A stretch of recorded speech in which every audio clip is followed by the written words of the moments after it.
Dahil nga linggo ngayon, kadalasan talaga kapag Sabado at Linggo ay mga 10 to 12 noon na talaga kami gumigising. So, sa loob ng 6 na buwan ko dito sa India, hindi talaga kami nag-aalmusal, kape o kaya naman chai lang.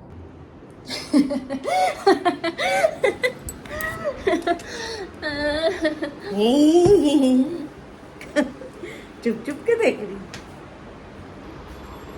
So, ito na nga, this is daily vlog part 2. Kararating nga lang ng mother-in-law ko dito sa amin sa indoor since nasa Gwilor sila.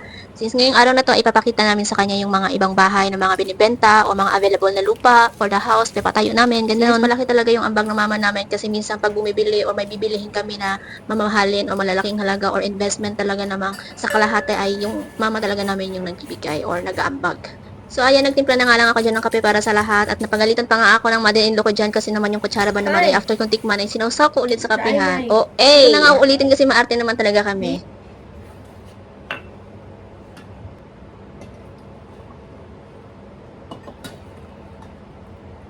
You more no that pura and it's a lot. Listen. How much video don't use? You want more pasta in it? You want more pasta in it? Number one. That's my only one. You want more pasta? If they want that, No, if you want more pasta. So, every weekend guys, nandito din yung isang pinsan nila. Dito din sa amin tutulog since malayo din talaga yung trabaho niya. Kaya naman kadalasan sa labas o paglalabas kami ay may 3 bodyguard talaga ako. Ayan nga, nagpasa na nga lang ako for lunch since dito din talaga namin umalis para sa mga visit houses dito sa indoor. Yung kanila naman ay puha since mabilis lang talaga lutuin to at bibili na nga lang sila sa labas yung mga kung ano-anong ulam.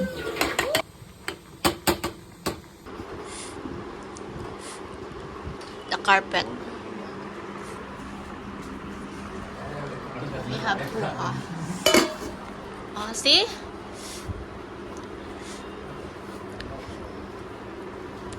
Going to buy up lang.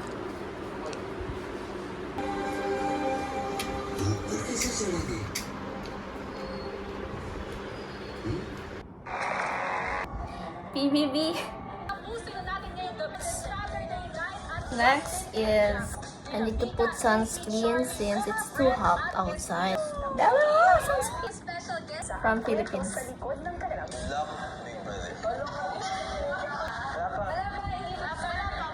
Bago sila mag-form ng any figures para kung lahat ng logos namin at lahat ng mga behind Ate Bianca's head. And then Ralph's hand. Siya sa parang medyo mahirap.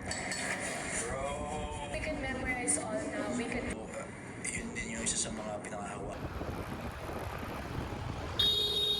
So, ayan na nga, nagmamotor na nga kami at kikitain namin dito pala ay 2 or 3 broker. Actually, around 1 to 2 p.m. na talaga ito, kaya naman mainit. Pero yung init niya, hindi naman masyado sa balat. Nakikita niyo din pala dyan kung gaano kalinis yung kalsada dito sa indoor. At alam niyo ba, since lagi kami nag-iikot dito sa indoor at ayun nga, may mga nakikita ko dito na mga public water, public toilet sa may kalsada. So, parang na-amaze lang din ako. Parang ang ganda talaga niya.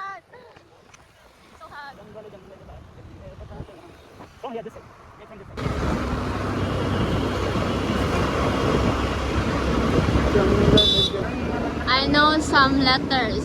Madagan pa. Gangwal bus stand. What?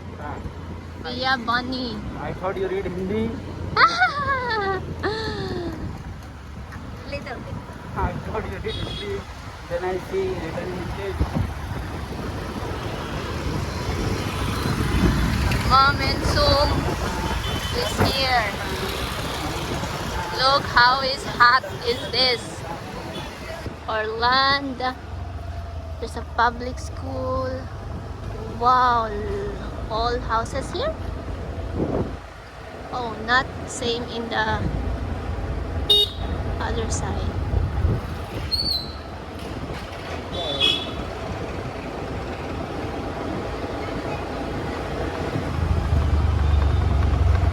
Barangay.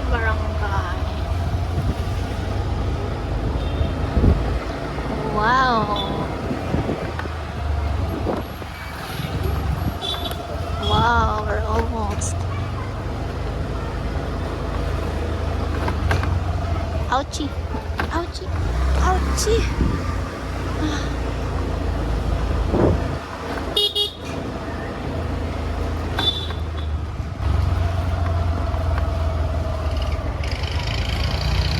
Barangay Pinagkaisahan Makati. ये आधा पर नहीं ज्यादा देखा था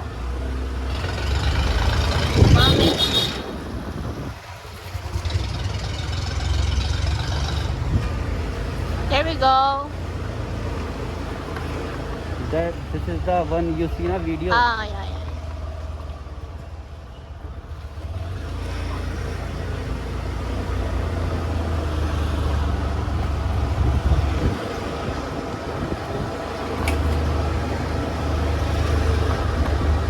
All houses. This is the This one is the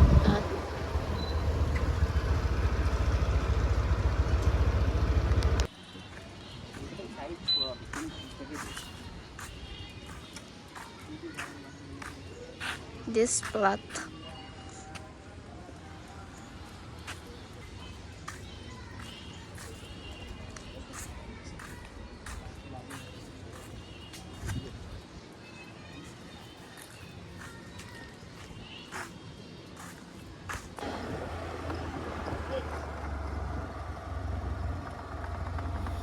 So yun nga yung pinakita namin isang plot sa mother-in-law ko. So ito din yung isa na ipapakita namin. Since nasa gitna kasi siya ng city, so ito yung pinakagusto talaga namin sa lahat. Yun nga lang, hindi pa din talaga nila magtanong-tanong sa tubig, sa espasyo, kuryente, etc. Since yung area naman talaga ay maayos, tatanungin din nila if legal yung mga documents and i-ask pa yan nila sa government, ganyan.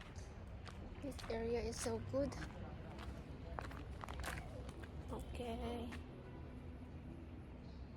Since wala naman talaga ako masyadong alam, so ayun nga, di talaga nila pag-isipan mabuti since mahal talaga if bibili ka ng lupa dito sa Indore. Sa pagkakaalam ko kasi ay sa pera natin ay mahigit din 2 to 3 million din talaga. Sobrang din talaga nilang iplano lahat kung ano ba talaga ang saan bibili or bibili ba talaga ganito ganyan. At yan lang nga at hindi ko na nga na-video lahat since ayaw din nila yung mga nakita naming bahay since gusto din talaga nila yung mga malalaki at mga bago din talaga.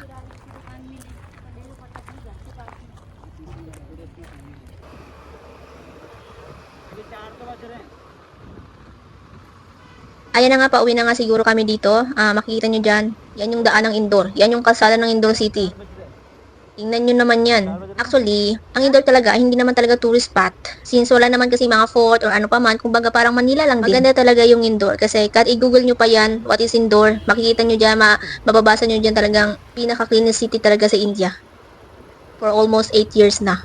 Kaya naman gustong-gusto ko talaga dito since yung mga mentality or mindset ng tao ay magaganda talaga na.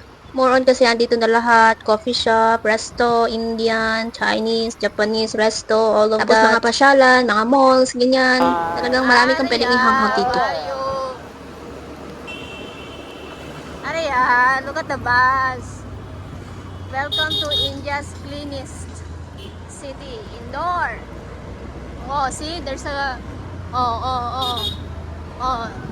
there's a trash. Oh, there's a sleeper. Maybe I want to go there, Hotel Shivani. Maybe that's Shivani's hotel. Maybe she's the owner. So I have garden also in Indore, garden for marriage. Ah.